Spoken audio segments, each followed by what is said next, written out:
Muy bien, continuando con la clase de sucesiones, vamos a ver ahora algunas propiedades que se presentan. Vamos a tener una progresión aritmética en donde la cantidad de términos es impar. Entonces va a existir un término central y este término central se va a calcular como la suma de términos equidistantes sobre 2. Vamos a plantear una progresión aritmética, la que tenemos acá. En esta pues vemos que la razón es 3 porque cada elemento se va obteniendo sumándole 3, ¿no? 4 es 1 más 3, 7 es 4 más 3 y 10 es 7 más 3 y así voy obteniendo hasta el 16. Hay 7 números, quiere decir que la cantidad de términos es impar. Entonces hay un término central que viene a ser 10. Este 10 hace como que simetría entre los números que están tanto a la derecha como a la izquierda, ¿no? Hay 3 números a la derecha y 3 números a la izquierda. Vamos a decir que 1 y 19 son equidistantes con respecto al término central, 4 y 16 y 7 con 13. Entonces, el término central, que es 10, se va a calcular sumando 1 con 19, que son equidistantes, y lo divido entre 2. Y de esa manera, pues, vamos calculando el término central. Por ejemplo, 4 y 16 entre 2. 7 más 13, que es 20, entre 2, 10. Entonces, esa es una propiedad que nos pueda ser muy útil. Ahora vamos a ver qué pasa si la cantidad de términos es par o impar. ¿Qué es lo que siempre se va a cumplir? Bueno, que la suma de términos equidistantes es constante. Bueno, planteamos esta progresión aritmética en donde la razón es 3, le aumentamos un término más al ejemplo anterior, ¿no? 19 más 3, 22, y se vuelve una progresión aritmética o sucesión lineal de razón 3 y con una cantidad de par de datos, ¿no? Hay 8 elementos, entonces no hay un término central definido, pero sí podemos definir una línea, ¿sí?, como un eje de simetría en donde tanto a la derecha y a la izquierda haya una misma cantidad de elementos. Por ejemplo, acá hay 4 y a la izquierda hay 4 también. Entonces podemos plantear términos equidistantes de acuerdo a ese eje que hemos planteado y se va a cumplir siempre que la suma de términos equidistantes son constantes, ¿no? Por ejemplo, 1 con 22, 4 con 19, 7 con 16 y 10 con 13 siempre nos da 23, es constante.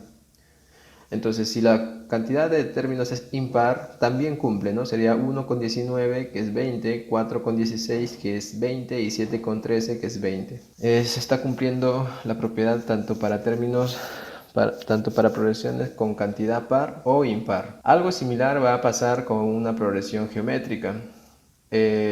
Así como se definió la progresión aritmética, se define la progresión geométrica y esta pues va a ser la siguiente. Imaginemos que tengamos una cantidad de términos, término 1, término 2, término 3, término n, así hasta el término enésimo. Hay una razón de por medio, ¿no? Todos estos términos están relacionados con la anterior por una razón, que se obtiene pues multiplicándole una razón al término anterior. Por ejemplo, el término 2 yo lo obtengo multiplicando al término 1 por q. El término 3 lo voy a obtener multiplicando al término 2 por q. Y así puedo ir multiplicando y obteniendo los términos.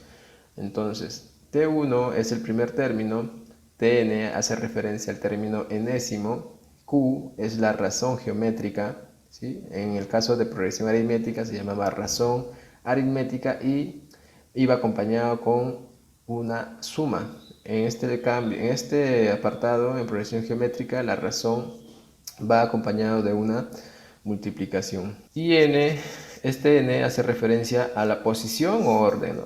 Por ejemplo, el término enésimo es el término 3, quiere decir que es la tercera posición o el elemento que está en la posición 3 o orden 3.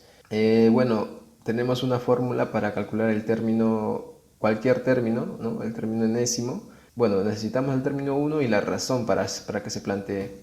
Entonces vamos a hacer un ejemplo para que quede claro esto. Dice, de la siguiente progresión geométrica, calcule el término enésimo.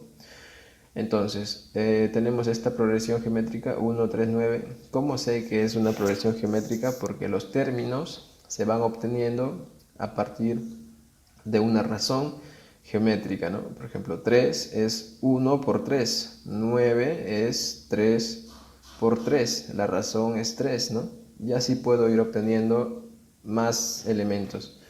Entonces la razón es 3 y el término 1. Con estos dos datos yo puedo calcular el término enésimo, ¿no? Reemplazándolo. Y bueno, sería 1 por término 1 y la razón Q que es 3. Listo, entonces esta sería la formulita que nos permita hallar cualquier elemento de una posición dada. Entonces las propiedades de la progresión geométrica van a ser las siguientes. Si una progresión geométrica tiene cantidad de término impar, entonces va a haber un término central. Y este término central se va a calcular como la raíz cuadrada del producto de términos equidistantes, nada más. Vamos a ver este ejemplo. En este ejemplo tenemos una progresión geométrica en donde la cantidad de términos es impar. Hay 7 términos y la razón es 3. Como podemos ver, cada término se va obteniendo multiplicando 3 al anterior. Por ejemplo, 81 es 27 por 3, 9 es 3 por 3, 243 es 81 por 3. Entonces el término central es 27 y bueno, aplicando la propiedad, el término central 27 va a ser la raíz cuadrada del producto de los términos equidistantes, ¿no? 1 por 729, 3 por 243 y 9 por 81. Entonces, todo ello son igual a 27. Y si la progresión geométrica tiene cantidad de término par o impar, el producto de los términos equidistantes es constante, el producto, ¿no? A diferencia de la progresión geométrica, era la suma de términos equidistantes es constante.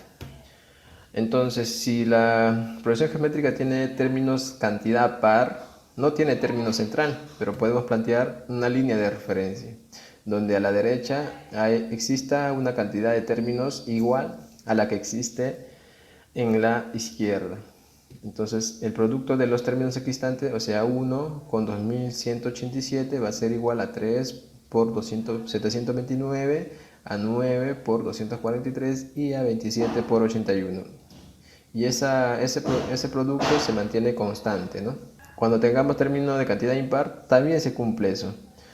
Muy bien, bueno, hasta acá quería informarles acerca de las propiedades de las sucesiones. Les invito a suscribirse y a activar la campanita.